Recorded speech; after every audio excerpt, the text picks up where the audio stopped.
such an asshole. We're here. How you doing? I'm doing. Did you ever remember when we were nobodies? We were worthless piece of shit, 20-something-year-old boys, and the world wasn't going to take us seriously, and literally no shot was given to us. And Yes. now the world's like, oh my god, what do we do?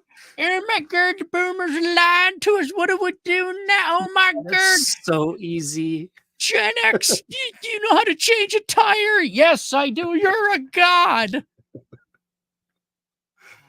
Your intro still cracks me up. Yeah, well, I was on that asshole bandwagon long. I was there before it went pop. I forecast a point in time in the future where people are going to be sick and tired of having dirt shoved up their asshole. And they say, maybe I want some truth of reality. And here we are. Here we are. Yeah, you told me about your idea and I laughed and I'm like, oh my God, he did it. He did it. That was over 12 years. I had the idea long, like Asshole Consulting's only been along for like 10 and a half years, but I had the idea 2 years before that.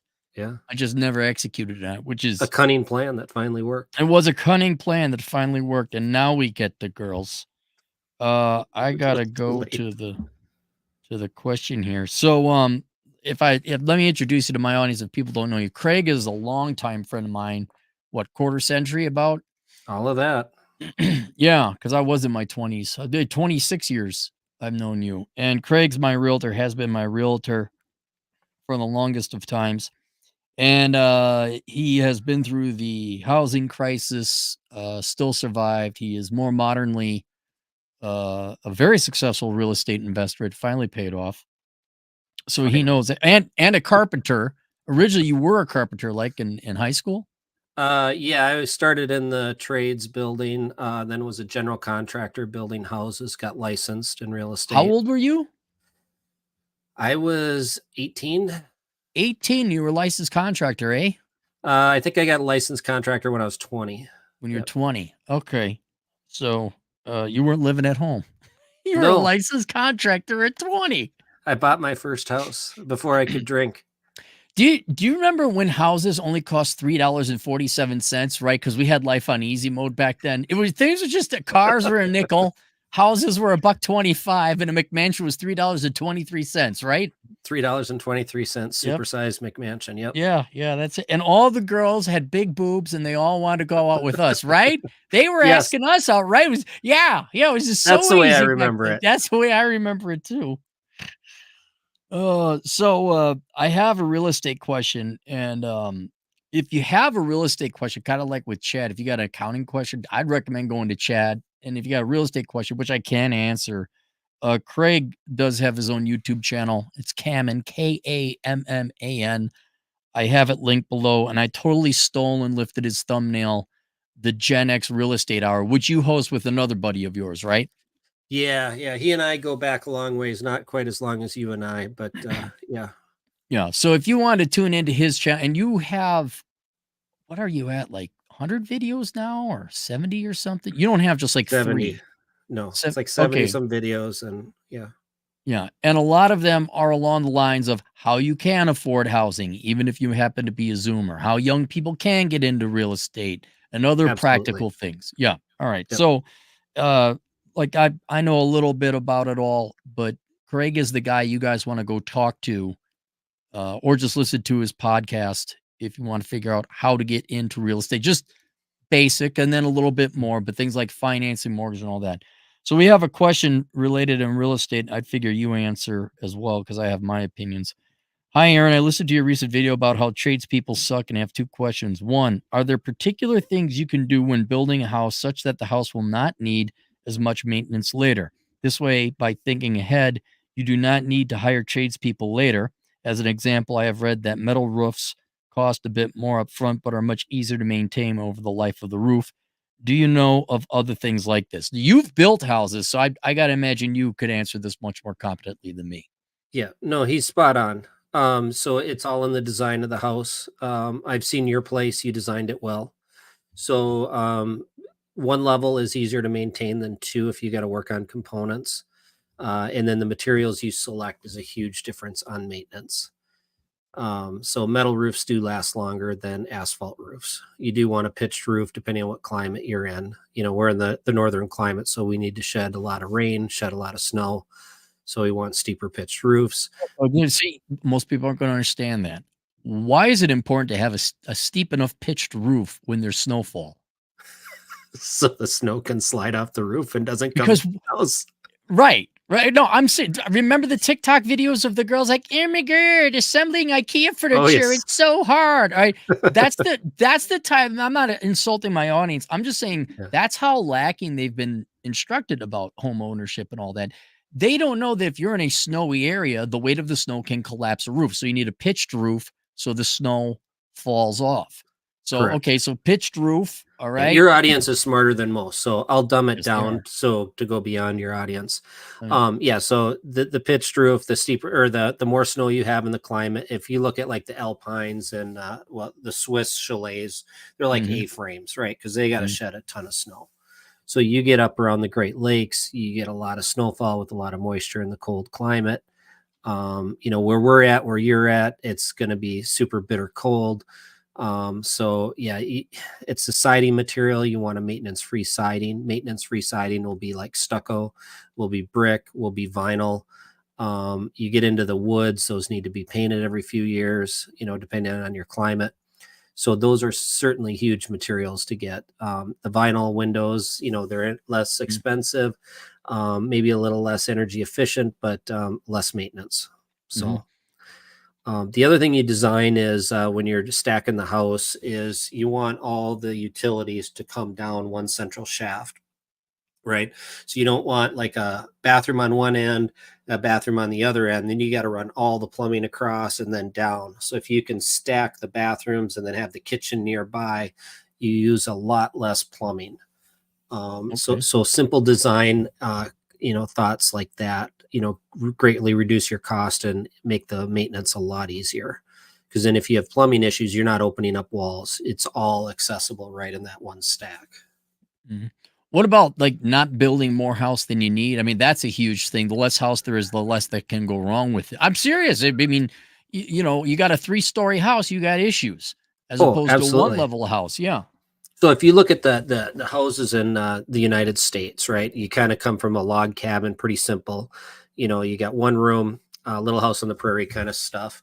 And then you start getting into like the turn of the century. We started going into some big houses in the early 1900s, right? You're kind of in that, not the Renaissance area. What did they call those?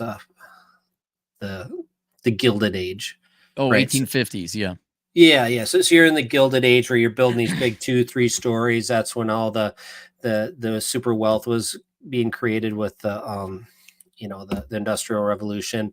And then we roll into like the 1920s. And you look at the mass production of the 1920s houses. Those are your Craftsman, your bungalows. These are little 700 to 900 square foot ramblers, 2-3 bedrooms. Usually 2 bedrooms on the main, then the expansion attic. They can put like a 3rd or 4th bedroom up there. And that's what the family built. Those were simple, affordable. The mortgages in the U.S. at the time were like commercial loans are 5-year. So you finance it for 5 years. They were inexpensive houses, very simple construction. They stacked the bathrooms and the kitchens where all the plumbing was accessible, very, very efficient floor plans. And then we went into the 40s, the 30s, 40s. We started doing the expansion bungalows in the 1940s when the World War II generation was coming back. So they expanded that expansion bungalow so that now you kind of had a little lifted roof on the back. So you got a little more efficient use of space up there, but they were still tiny footprints. And then the 50s expanded a little bit more and the 60s a little more. And then the drugs came out in the 70s. And then the hippies came. The hippies came and the boomers started building bigger houses, right? So the 60s started experimenting with design. They started going with weird roof pitches in the 70s. That's when the really good drugs kicked in and you had all that contemporary architecture. A lot of it was inspired by Frank Lloyd Wright. He kind of tested a lot of different materials, pushed that envelope a little bit. Those houses are not very easy to maintain. All right. So just the general rule is the bigger and more complicated. Yeah, the harder it's yeah. gonna be. Yeah. I mean, and then I gotta fathom the 90s kick in and Bipsy, Miss Trophy Wife and the McMansion explosion. That did not make things easier, I can't imagine. No, no, no. In fact, now you had building codes coming in and really screwing things up. So you had energy efficiency codes that suddenly you had to build the category 1 standard. So you went from a 2x4 wall to a 2x6 wall, and then you had to insulate it. Then you had to put a vapor barrier. Then you had to seal around every outlet. So now you created this balloon, and all that moisture would build up on the inside. You'd shower, Mm. breathing, and then all that condensation would build on that. And then where there's like you hung a picture on the wall, you pop Yeah. that balloon, all that moisture would wick through and condensate on the outside. So a lot of those houses in the 90s that we built, that I was building, are rotting out. So, all right, because I think not everyone's going to build a new home. So, when it comes to building a new home, or in both cases, keep it simple, stupid. No Yep. more housing than what you need. Is there any generation of houses that would require less maintenance and repair than others? So, I mean, 90s McMansions to aughts. I know they started building crap in 2004, 2005. Do you eschew certain decades and gravitate towards others? Yeah, so I buy investment houses, right? I'll buy properties. My favorite years are like from 1940 to 1960s. All right. Those are in my opinion, the best built houses, the easiest to work on, and the less maintenance. They're just very well designed, very efficient houses, small footprints, and they improved the foundation in the 50s, from the 40s to the 60s. That they went to the 8-inch block, better waterproofing. They were still using the old growth forest, 2x4s. So you had some really well built houses during that period. Those are my favorite. So if I were to build new, I would pattern one off of those. I would copy one of those floor plans, maybe tweak it a little bit to make modern living standard a little more convenient. And then are we talking this? Maybe that's just me, but I'm reading into it. He wants to little bit go off the grid too, right? If he wants less Let maintenance. me. Well, I think this first question is less maintenance. For example, much easier to maintain the roof. Then he talks about plumbing, electrical. Seems you can do a candles, gas generator, bottled water. Yeah, it looks like there's an element of him going off grid, though I don't think it would be germane to this very first question he has. Yeah. Um, So I would still stick with that floor plan. It's very efficient, and then that will work into his next question. The mm. roof, he's absolutely right. If you can do the steel roof, go ahead and do it. But if you keep it a 1950s, 60s style house, it's going to be pretty easy for average person to roof their own house. I would the just me being a homeowner for all this time and having to do my own. When you visited, we actually did some home repairs because you can't Mhm. help yourself. Uh, Couple key things I would say to keep, it's like an apple a day keeps the doctor away, or brush your teeth, floss your teeth. One thing I would say would be drainage. Make sure that your house is staying dry, where you put it so the water drains away, or put drainage down to make sure water doesn't affect your foundation, or there's freeze thaw. That'd be one thing, because you don't want water in your basement. That'd be a key thing. Water is the biggest enemy to a house. So Yeah. if you ever drive through the countryside and you'll see like an old farmhouse or one of those old wood schoolhouses, Mhm. and they'll stand for hundreds of years. And then once one kid throws a rock through a window on one of those, the water gets in, and those things fall down within 10 years Just because the water's getting inside. just because of the water getting in.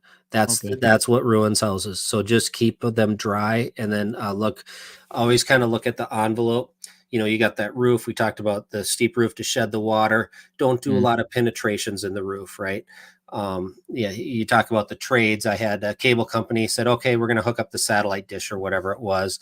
And I come over there and dunk, dunk, dunk, dunk, dunk, they screwed in that cable wire right over the roof shingles all the way down the other side. I'm like, what the. Nothing. Wait, the finest of American workers would do that, Craig? What are you talking about? This is the most educated generation. We're Americans, damn it. We're special. We're different than all the other normies in this world. Yeah. Our nails Just going don't around the leak. outside was too much work. So you just right over the shingles. Puncture a hole every 3 feet. So, Okay, so so yeah, so not a lot of, don't do a lot of like skylights. Skylights are a problem, right? Just mm, they might look cool on the inside, but don't penetrate that roof. Make sure that envelope's moving the water away. Make sure that siding is dripping the water away. And they've got pretty good technology now where they got the flashing around the windows. And then you got a Tyvek, which if water gets behind the siding, it's going to shed down there. And then make sure once it hits the ground, like you're talking about, it sheds away from the house to keep it out of the basement, keep it away from the footings, and keep that dry. Just move mm. that water away from that house because that's what will kill a house. Related though, not universal. So our houses in the South, like the dry desert, do they do better than houses up north where there's moisture, like Seattle or something? That's a good question. I'm not very familiar with the Adobe houses. You've got one down south somewhere, right? The But Southern Command, yeah, you my have buddy's issues house. with air conditioning, right? Not really. The air conditioning worked well. We had problems with scorpions, and then the irrigation system, which I disagree with. We shouldn't have plants in the desert, but it's not my house. Mhm. That's the one I've had the most because those irrigation tubes last maybe 10 years before they start cracking and have to be replaced. Okay. But Yeah. that's I was just wondering, if water is the number one enemy of houses, uh, does that mean southern houses might be preferable where there's less rain or desert houses is what I'm You saying. know, you might be. I remember seeing this guy was out in the desert down there and I don't know what it was. He found like an old Winchester rifle from the 1800s, 1850s leaning up against a tree. Hmm. And the wood was still intact, right? It was weathered and beat up and it probably wouldn't fire obviously, but that would never survive up in my climate, right? That wood would have Right. been eaten away, would have been rotten out. So yes, I would say that that's a general rule. Now they're going to have other issues that go on down in the desert that I'm not aware of. Yeah, And I'm going to snakes guess and snakes. scorpions. Well, I'm going to guess that they have a lot of UV problems, right? Like the Oh, sun probably, bleaching? Yeah, sun to yeah, paint. You always have to paint. Yeah, no, that's true. I've already had to paint the trim on the Southern Command. yeah, and So, it probably rips apart roofs, whether you're a metal roof or not. you So know, well, let's kind of surmise what we have here so far. How to keep contractors away is good planning and design. Either you're building it new yourself, keeping mhm. it simple, or you purchase a home that you prefer the 40s through the 60s Yep, because the designs were better. Ideally, the plumbing and electricity all kind of coming out of the same vertical wall that's or in the stairwell design. or Yep. something. That's another good design. Not buying more house you need.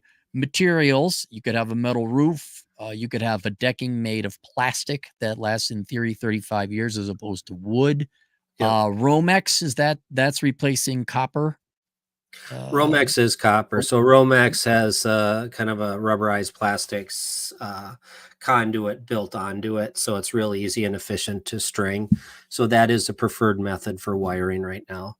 that's Um, wiring. I'm thinking plumbing. What's replacing copper pipes? Is that PEX. plastic? PEX, Yep. that's what it Yep. is. Yes. So PEX is super easy to work with. You can do it yourself. You don't, if you got to make any repairs, that's an easy homeowner fix. Copper is pretty easy to work with too, and it's just more expensive. The concern I have with, and this is my tinfoil hat kicking in, is we don't know what that PEX will do long term, right? So we had wiring back in the day that was asbestos wrap. It was a Mhm. great insulator, right? And our floor tile was asbestos, right? So we don't know the long term effect of drinking out of that water supply. Okay. Will the frogs turn gay? Aren't they already? Yeah. Okay. Well, there we go. Alex Jones, everybody. Thank you. All right. So, some other materials that can last long. I'm just trying to think what else I've built with my houses. Uh, if I think for you yourself, if you're going to do it right the first time. If you got Yeah. something busted open, make sure you put in whatever, do it thoroughly so you never have to do it again. I would say while your house is being built, I wish I could have done this more. Audit the builder's work. I honest to God, be there every fucking day. I don't care how much it pisses them off. They are going to screw something up. They Yeah. just are going to screw something up. Uh, to the point that if I were to do it all over again, I would probably just go physically build my own damn house and Mhm. be my own GC. And that's the way, our grandfathers did it. Mm, no. Do you Uh, remember? You remember back in the day in Minneapolis and over by your first house, you'd drive along, and all of a sudden there'd be this house sitting on the back of the lot, right? It'd be tucked way back by the alley. Do you know why those were ever put back there? Mother-in-law places keep mother-in-law away? Nope. It was they bought the lot and that's all they could afford to build. So they built like their garage. Yeah. They built it out as a house and they moved in there. Interesting. And then they just never had enough money to start the actual house. Wait. I thought back in the olden days, the government just gave you a free McMansion with 5 bedrooms and 4 bathrooms and then granite countertops. And paid off that your was student us. loans. And they paid off for student loans too. Right. Yeah. And you got a free Corvette. Did you get your free Corvette? No. You didn't? What'd you get? Corvettes at the time. I had the Firebird. You had the Firebird. I got my free. Did you get a big boobed blonde or a big boobed redhead? That came standard issue from the government, who was nice and sweet, right? It just was given to us. Yep. All right, going back more seriously, water drainage, very important.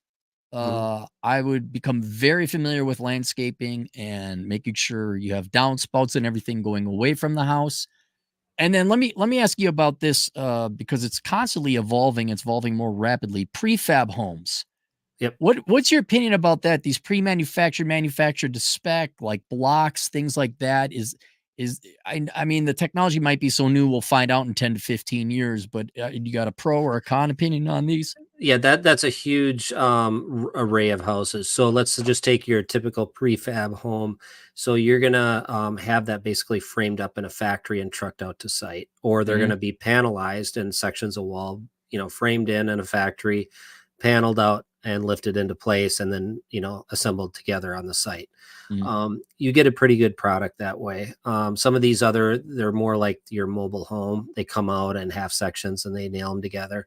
Those are fine too. Those aren't really titled in real estate. Those are titled through the DMV.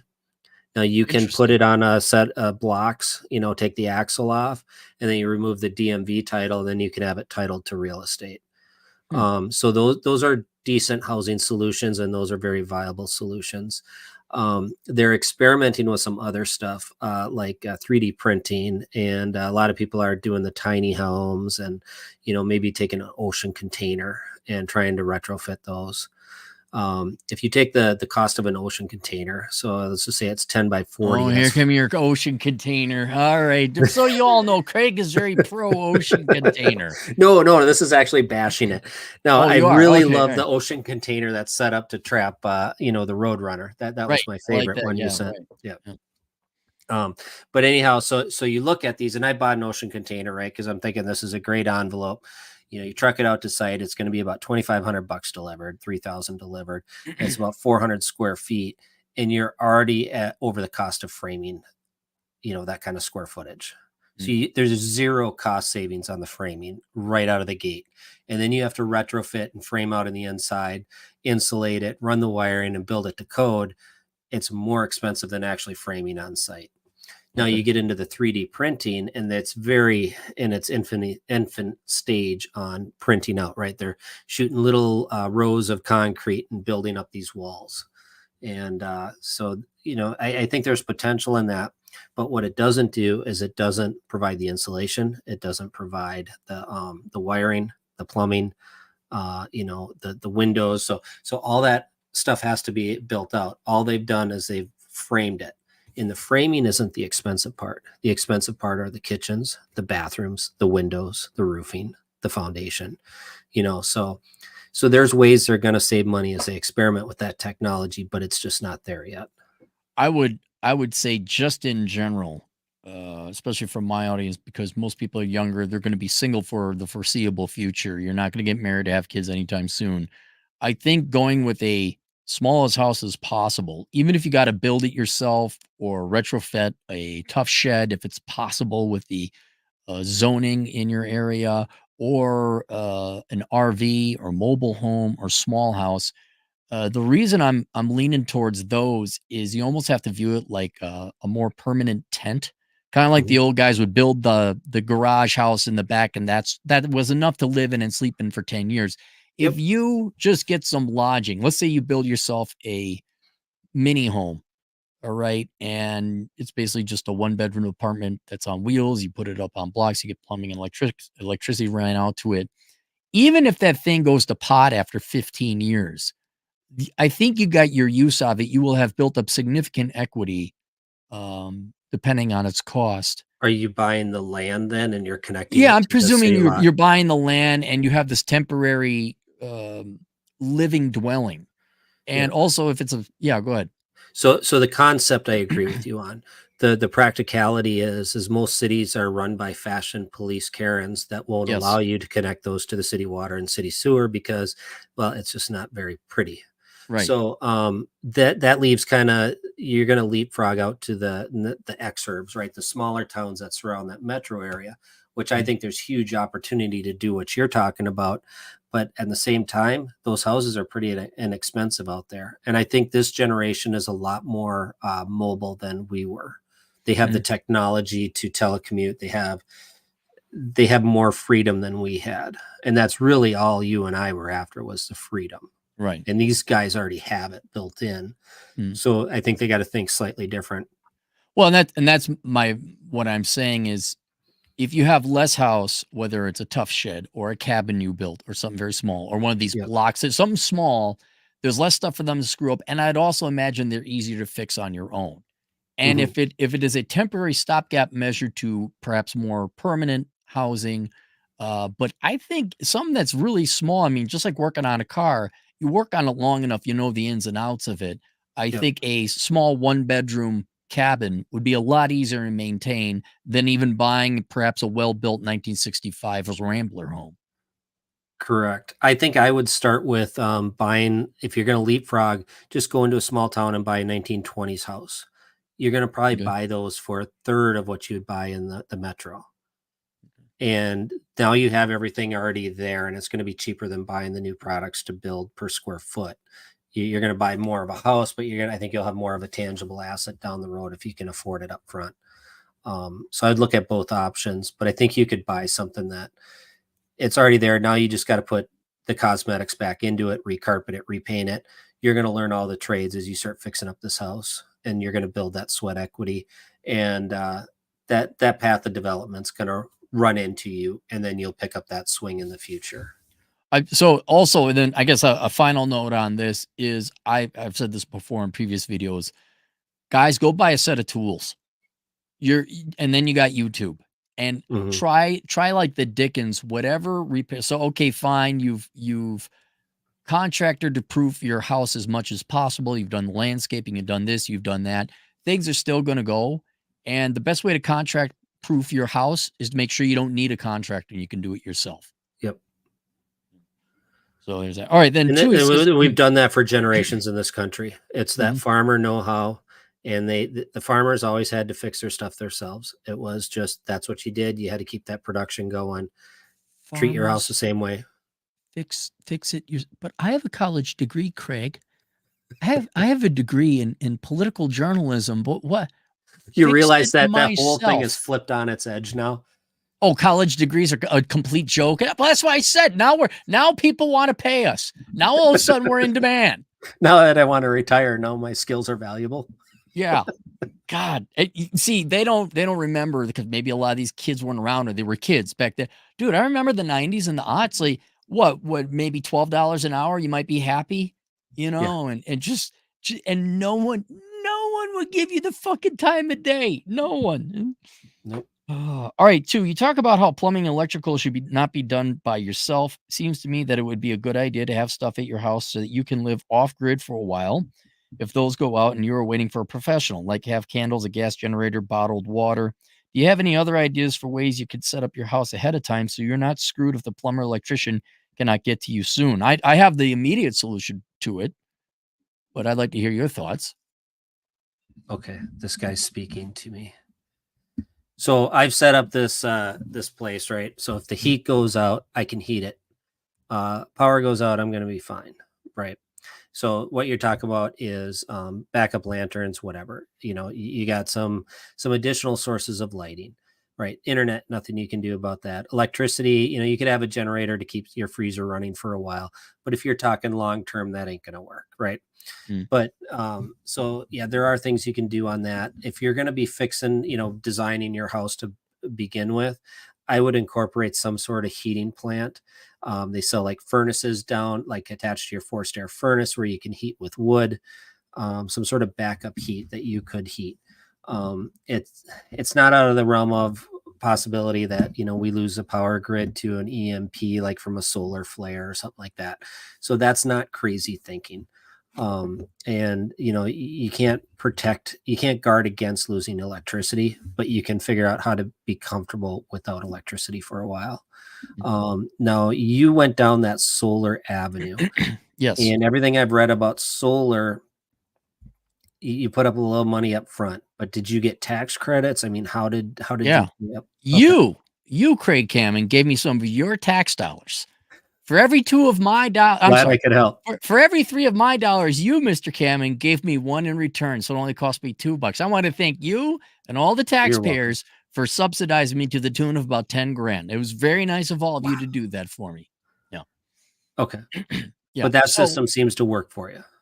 Yes, and obviously it will decay over time because the batteries and the panels don't last forever. But right now I'm quasi off grid.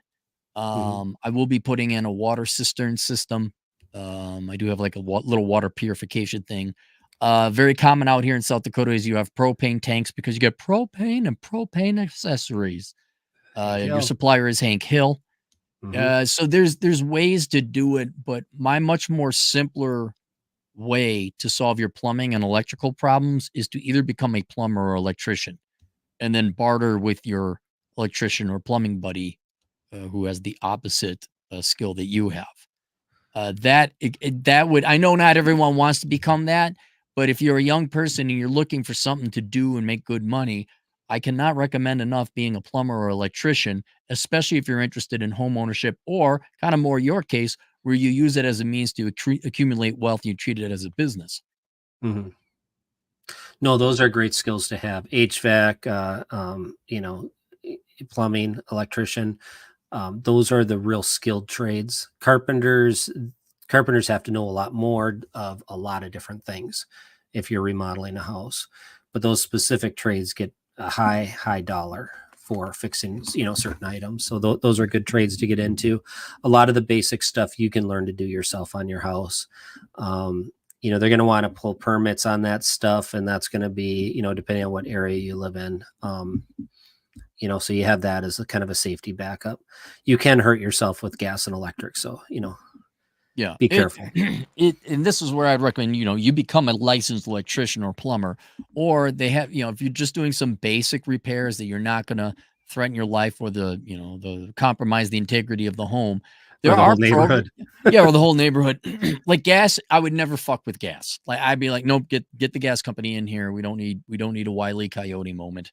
I would go to your local community college, see if they have like an intro 101, how to wire some lights. That's cool. How to plumb a faucet, how to change it. So some really basic things, how to replace a water heater, because that's going to happen to you. How to run it from the main line in the city underground to your house. Maybe that's for somebody else, but I would, it's not going to hurt you to go to community. Look, for the time you're going to spend at a nightclub, you can actually walk away with some real skills and talents that will save you thousands of dollars over the course of a lifetime of owning homes. Do you know what I wish we had? I wish we had YouTube. That would have been nice. I mean that's like an entire university at your fingertips to learn all this stuff. And we didn't have that. We just had to just figure it out. Figure what out? We just got everything for free. Didn't you remember your $3.23 McMansion? I got mine in the just say, here you go. Here's your keys. That's it. So YouTube's going to be your friend. Yes. Yeah. And that's all free. All you got to do is quit watching stupid TV and just put on YouTube on something about houses or something about something you want to learn about. And you're going to be so far ahead of the rest of the population. Okay. Do you have any other ideas or ways you could set up your house ahead of time so you're not screwed if the plumber or electrician cannot get to you soon? All right. So we talked about backup systems, wood burning stoves. Yep. I've always had one. I still have it. I like the little solar. You do not need, by the way, you don't need a full solar panel array. I got a thing called a Jackery 1000, and it's more for like camping. You just put these two big solar panels out and it charges up what looks like a little igloo cooler. It's a battery. That would be perfect just to keep the lights on. Also have like enough dried food in your pantry. We're starting to delve into off-grid living, which is fine. Mhm. But yeah, I think that, but the plumbing, I'm like, man, if your toilets ain't flushing, you gotta, I don't know. I I guess you can maybe go to an outhouse outside and have a temporary thing out there, but yeah, the plumbing, you have to shower, shit, and shave. Mhm.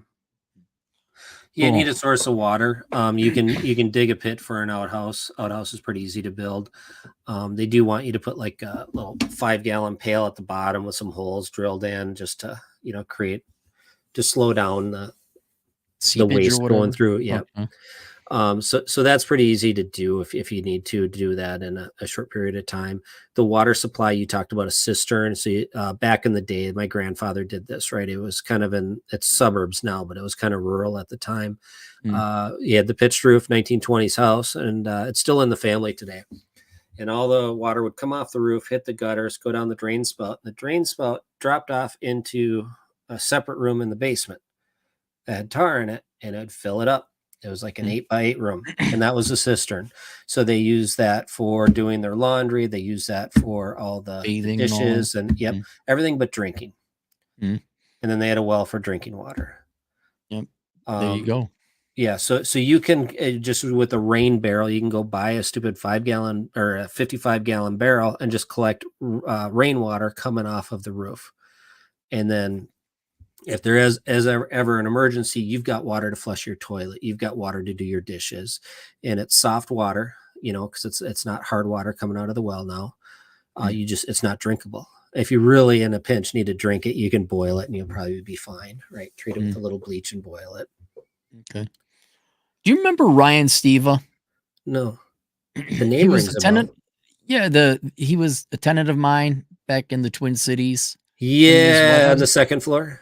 Yeah, so guess Yep. what? He is like a big time off-grid guy now.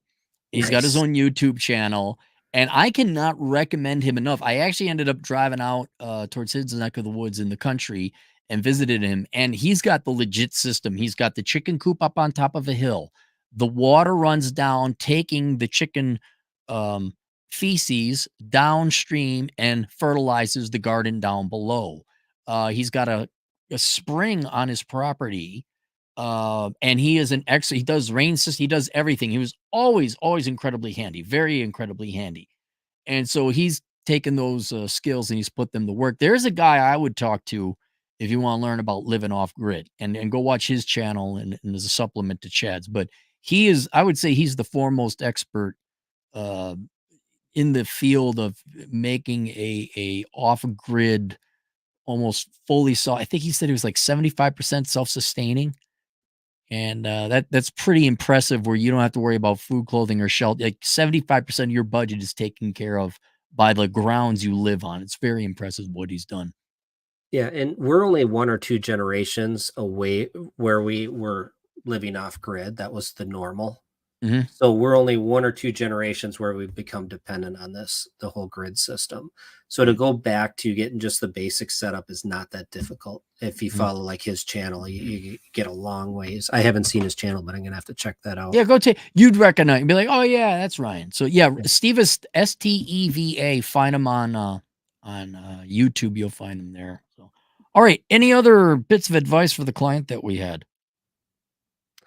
No, no, I mean it's he's thinking right. I would go out, leapfrog away from the metro area right now if I were to start over. Mm, And I'd get into a little house if it's affordable, or do what you're talking about, build an auxiliary unit on one of these lots out there, and then be able to commute in so you can get the income, and then try to build a little bit off grid. I do think we're going to have problems as the grid is aging, the sewer systems are aging, and we don't have enough skilled labor coming in to maintain it. And who knows where things are going. your So electric grid is aging. Mine is only 3 years old. So, I don't care what the people are doing. I really don't care. But yeah, we just career need one wise, satellite to spin out of orbit and we're in trouble. you guys are in trouble. I'm fine. I'm okay. I don't care what happens. I'll just be sitting there. I'll have my one little electric lamp that has 40 hours of battery power on it. I'm like, oh, I can read. How do you fire up YouTube? Well, no, that would go away. Yeah. That would be gone. But You'll I still would be be YouTube. fine. Yeah. Well, yeah, I'll be fine. But the days of going down to Menards and picking up whatever I want, that would come to an end. So, you want to do this thing called super chats? Because oh, by the way, everyone go subscribe to Craig's channel if you kindly would. I have it linked down below. You are at, did you make 200 yet? I think I'm one away. 199. So only 800 away from becoming monetized. Holy. You're 20% there, Craig. You're almost saying there's a chance. There's a chance. Right. Back, remember the 90s when our YouTube channels were automatically monetized and YouTube just paid us $8,000 a month for free just for like existing? That happened back. I saw you all missed it. I'll explain to you super chats. One of these days you'll get your own super chat. So Christoph Anon for $5. Our new home in Russia is interlocking blocks, fiberglass, rebar, and concrete. Thick exterior insulation and a flat commercial roof, no wood. Christoph has moved to Russia. So he's over. Yeah, he's outside. Russian contractors build and pay for one major assembly at a time. Something screwed up, fire them and hire someone else. Okay, interesting. Chase Robidoux, $2. Pawn shops have plenty of new tools. Ooh, that's Absolutely. a good idea. Yeah, all right. Okay, to add on to that point, and a couple, a lot of the guys, at least in our age group, were they like to drink a lot and do a lot of drugs when they were in the trades. So you didn't have the best people going in the trades out of our generation, and they would pawn their tools. So you can get some very nice tools at the pawn shop. What are the best tools to buy? I heard Milwaukee's the best, but they said that's starting to be made in China. Like, what is the top tier line of tools that people should buy if they want long-term tools? Okay, so Milwaukee, that's still a great tool. Where that comes from is the parent company of Milwaukee also owns Ryobi. So there's a lot of people saying, well, Milwaukee's just a Ryobi tool. No, it's Milwaukee parent company owns Ryobi. So that's not entirely true. Milwaukee makes a great tool for, commercial grade. Makita's great. DeWalt's pretty good. But if you're just doing homeowner stuff, you don't need to buy the expensive stuff. You can get some basic tools. A Ryobi set for a homeowner would be just fine. Okay. I've also, as a bit of advice, Harbor Freight has the world's cheapest tools, but oftentimes you only need a tool for one specific project, and then it's just going to sit there for a long ass time. So I would say your Sawzall, your wrenches, socket wrench set, screwdrivers, drills, those should be higher end like Milwaukee or Makita. But then if you need I'm trying to think of something like a compression tester, although it's more auto mechanics, I got that at Harbor Freight because I don't use a compression tester all the time. All right. Clem joke, $5. What about geodesic domes? I recall that's the 70s drugs kicking in. Dude, out in Vegas, you could find some still. They're still around here. So the idea of the geodesic dome was Buckminster Fuller, right? He is this futurist. You don't know Buckminster Fuller? No. Okay. I wasn't doing the drugs, Craig. Robert Kiyosaki studied under Buckminster Fuller. Okay. All right. No, yeah. Right. So the guy's like a super genius, but he's very myopic in other topics, right? But the guy's brilliant. So he creates this geodesic dome home. And what it is it's how to encapsulate the most square footage you can for the least amount of materials. All right. So the Epcot Center is basically the geodesic dome. And then so they took these in the 70s when the drugs were really good and they created houses out of them. And a lot of hippies built these. And they're pretty cool. I mean, it's efficient use of space, efficient use of materials. From a realtor perspective, oh my God, trying to sell those is tough. Do the sharks have lasers? Lasers. What? But those are the ones that look like a big ass golf ball, right? Yeah. Okay. Yeah.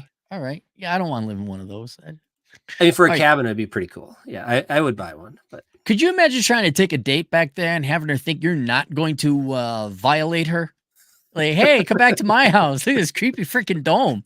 No, totally. I'm not going to touch you. I just want to show you my dome house in the middle of the desert. Come on, let's the mustache on, and right, you got the heart-shaped waterbed in there. Yeah, that was the 70s. Oh, Ken just has a thumbs up for $2. Dre, $2. Cappy isn't going to welcome migrants with open arms. No, I am not. I will send them back home. Dre, $2. Cappy is making Minnesota and Carlson School proud. Do you know anyone from the Carlson School that was successful? I mean, do you know anyone else from the Carlson School aside from me? No. I don't think anyone else does either. But you're very successful. I'm very successful despite going to the Carlson School, man. No, seriously, it was a waste of 4 years and it was a waste of money. Yeah. It was a waste of time. Yeah. Before this internet thing kicked off, I think I made just as much money working security and teaching dance classes and teaching investment classes. I think I made just as much money doing those peripheral things as I did in my banking career. You and I were not wired for the corporate route. It didn't matter what education you had. You were right about that. We're not wired to work with, frankly, stupid people. That's basically it. You laugh. I'm not but wired it's to keep truth. my mouth shut is why. Well, that's Craig the Leak Cammon. All right, there we go. That's all for the super chats. Where can people find you? That's a great question. What is my channel name? Craig Cammon. Well, you search MN? Craig Cammon, it's there. I mean, isn't that you named you? If I search Craig Cammon, will I find it? Yes, it's Craig Cammon MN, I think is what I ended up with because I forgot my password on the other one. Craig Cammon MN. Oh, so Is there's in another. Oh, Minnesota. yeah. I was gonna say Sucks to get old and can't remember passwords. You changed your profile picture. I did. Because why did you look like the meme guy holding a cup of coffee? It was awesome. Okay, I'll Photoshop the cup of coffee back on there and it just Yeah, now it's all like serious and you look good. I loved it where you look like the guy the old man with the cup of coffee. That was great. Oh wait, we got one more super chat. They just keep throwing money at me. See, this is what happened. No, you kids shouldn't go to college. Just become YouTubers. Okay, this is Drew, $2. Hit my 20, Cappy. Hit my 20. Oh, he hit his 20 years. Drew is retired. He's qualified for pension now. What did he do? He just worked 20 years. Where? He has a unique for the government, some kind of government organization. And he was buying years back so he could get 20 years in early, so he could get his pension and then he could essentially retire early. So he just hit it. That's a great gig if the pension doesn't go bankrupt. If the dollar pensions will never go bankrupt, Craig. We'll just print off more money. Okay. We'll just print off more money. It's a question as to what your $8,000 monthly pension check will buy. Maybe it'll buy a $5 footlong. Who knows? You know what the solution? Everything will be so expensive. You know what we got to do, Craig, to help out everybody? We're going to need to print off more money. Okay, that's what we're going to do. I went to the Carlson School of Management. All right, that's the solution to everything: is whining, complaining, Wasn't that and Blackadder? Well, that's the last thing. That's the first thing. How did that go? What was it? Does this our secret plan for the Hun? Is that what they called the Germans? Our secret plan for the Hun. Does this involve us getting out of our trenches and walking slowly towards German machine guns? Good God, man. How did you know? Because it's the last thing we've done for the past 17 times. Yes. But that's the brilliance of this strategy. Because we've done it 17 times, they won't expect an 18th. We'll just print more money. We'll just print more money. All right. That's it. We'll catch you guys later. Toodles. All right. Have a good one.